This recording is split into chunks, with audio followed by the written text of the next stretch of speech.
too. It's just been awesome. Credit goes to obviously Shanahan and Lynch, getting Trent in the building, and getting solid guys like that is just amazing for our offense.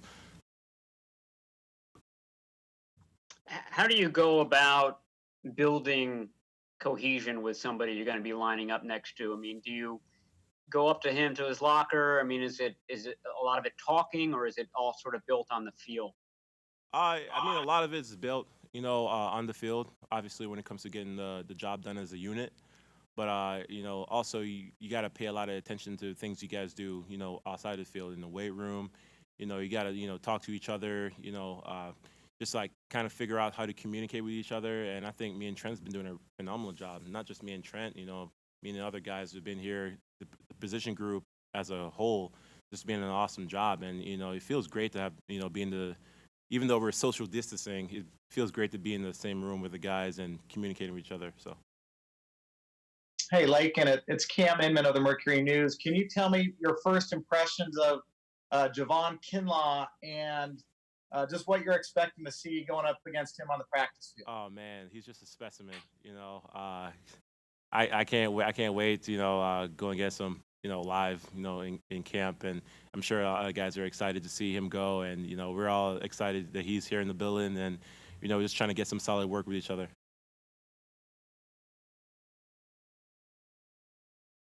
Hey, Laken, this is Chris Biederman of the Sacramento Bee. You've played next to Weston Richburg a lot. Obviously, this is the second straight off season. He's coming back from an injury. I'm wondering if what your conversations with him have been like, and if you have a feel for his mindset, if he's frustrated or where he's at just heading into training camp. I mean, obviously, it's unfortunate, have something like that happen to a player. You never, wish that upon a player. Going through it second year, obviously it's a little frustrating, but his mindset is on playing football. And I actually talked to him, a lot in the off season, text back and forth. And but he's bought in. He's in there in our meetings. He's participating, and his mindset's there, the same mindset he had last year. And he's doing everything he can to get back on the field. Hey, like in a fair amount of the players that opted out this season were offensive or defensive linemen. Did the fact the nature of your job specifically in the trenches give you any pause about playing this season? Everybody have their own situation. With the whole opt-out deal, and you have to really ask those players, who decided to opt out. But me personally, I haven't really thought about it. I already made up my mind during the off season. What I wanted, to do for myself this season for the team, and that's just kind of how I've been taking it. Take it one day at a time. I trust the PA and the league with the regulations that they have for the guys to stay healthy and keep not only the players healthy, but the coaches and the staff and the families as well. So, I put my trust in them, and you just take it one day at a time. Hey, Laken, this is Tracy Sandler. I asked Trent Williams last week about not playing with fans, and he said so much of the football you play is without fans, and the fans are really the cherry on top. Do you feel that way? Do you feel like it's going to be weird, or you guys think you'll be fine? I mean, obviously, it's going to be, fairly new to a lot of players, especially the rookies coming in. It's going to be interesting. I can't really go either way with it because, obviously, on game days, playing a home game, it's awesome to have the fans come out. But then I think about, going down up to Seattle and, having the fans there.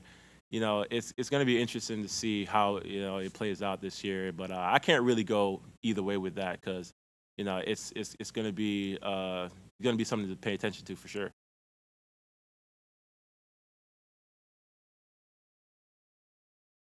Hey, Trent, Jennifer Lee Chan. Raheem and Trent Williams are both talking about how much energy is in the building, just coming back, trying for that kind of revenge season. Can you share with us what it's like on the field, what it's been like in meetings? Oh, man, it's been the energy that we have here. I'm just speaking for the offense, but, I'm sure you can definitely hear it on the defense, especially with some of the coaches they have over there. But especially for the offense, a lot of energy. Guys are super excited to get to work with each other, talk to each other. And, we have our mindset on the ultimate goal ahead of us, but we understand that we got to take it one day at a time, and we got to do everything it takes to get to where we want to be. And we got to come in every day, have the mindset to win, and that's just I feel that in everybody here, and that's just an awesome feeling, stepping in the building and everyone having the same energy.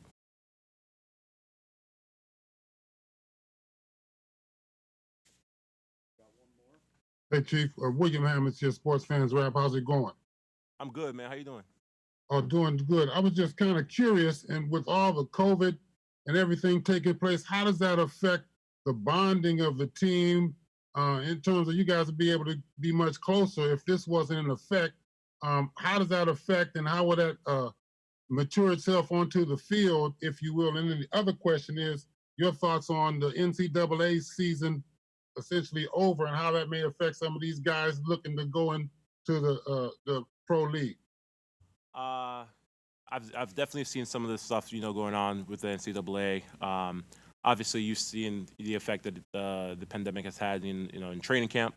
But I can speak for the league that we have the union with the PA, going out there and devising a protocol with the league for the players to stay protected, and have the staff being protected as well.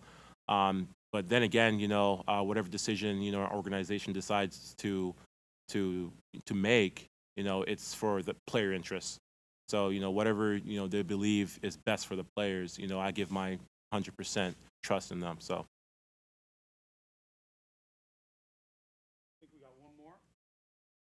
Laken, it's Jennifer again. You have a couple guys coming back on offense that are coming back from injury. What have you seen from them energy-wise, in meetings and practice fields? What do you see especially from Jerick McKinnon? Oh, Jet Life, man. Oh, man, he's a hell of a guy, man. I love his energy. I've always loved his energy. Man, I'm excited, to see what he does, when we put the pads on, when we get going.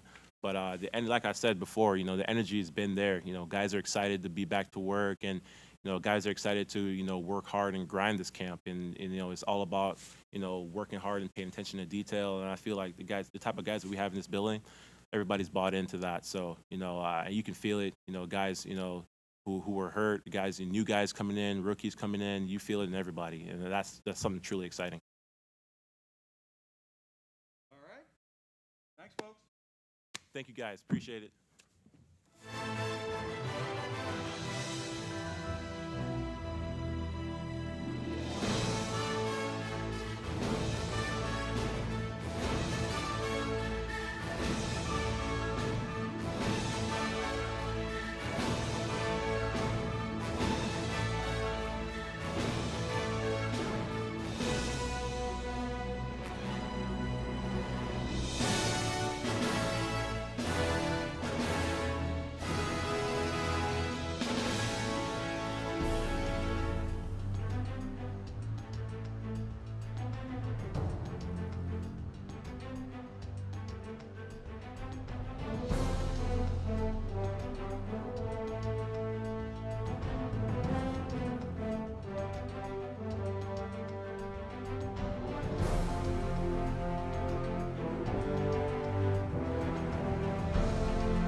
Hey, Jaquiski, Matt Mailco here. Just curious, what was the focus of your off-season work to get prepared for this coming season, and how do you expect you and Jimmy to grow your games together? My main focus was just to get back healthy and for me and Jimmy, just to I feel like for us, this defense has a lot of good players and we play as a team. So for us, it's just trying to stay on the little things. Hey, Jaquiski, it's David Lombardi. When all that Jamal Adams talk was going around, I know Richard Sherman reached out kind of on Twitter. It seemed to offer you some support. What did that mean to you to have Sherm, with all that stuff going on Twitter, kind of publicly, talk about how well you played last year? To be honest, he didn't reach out to me about that at all. It was just he just so happened to call me. Like he was just trying to see what I was up to.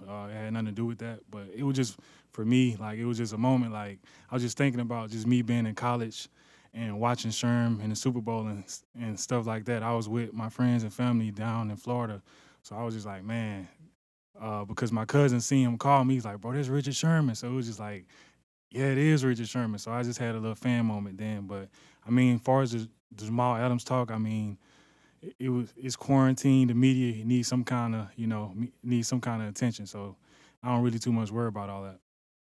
It's just social media. Jaquiski, this is Chris Biederman from the Sacramento Bee. There's a report out today that the 49ers might be looking at signing Tavon Austin. You've prepared for him and gone against him a bunch when he was with the Rams. Could you give your scouting report on him and what he could bring to an offense? Oh man, somebody who could stretch the field, very elusive. I feel like he still got it, and he can help out our team a lot offensively and on special teams. Hey, Jaquiski, we spoke to Eric Armstead the other day, and he was asked how this defense can improve on its excuse me, on its 2019 performance, and he said the run defense.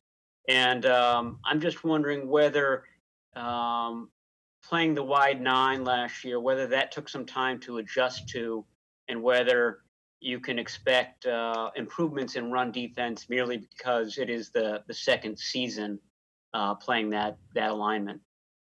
Oh yeah, I mean, for as a defense, you want to stop the run first, like first and foremost. So for us, like being able to stop the run, it get offenses in predictable down. So for us, like that's a huge key for us just coming out this year, being able to stop the run. I feel like also like when we face a team that like the run, I feel like we showed up in the run game and we stopped it. For example, the Vikings. They ran the ball all over the Saints in the playoffs, and for us, like we knew we had to stop the run. I feel like that's what we did.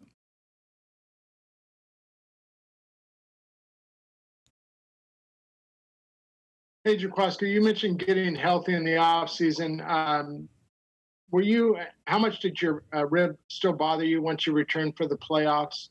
And at what point, maybe in the off season, that was still bothering you in the postseason?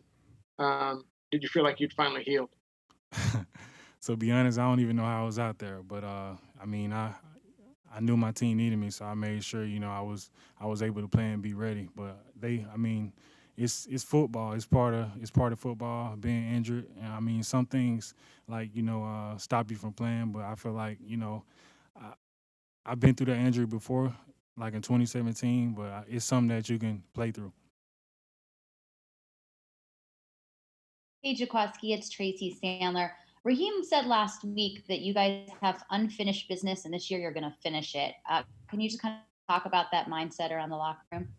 I mean, it's a great feeling to have, just knowing like everybody got that same mindset walking into the locker room. Because I mean, a feeling like that, making it all the way there and not winning, it just leave that sick feeling in you. So it's like, I mean, for us, we got to get back to that stage and win it all.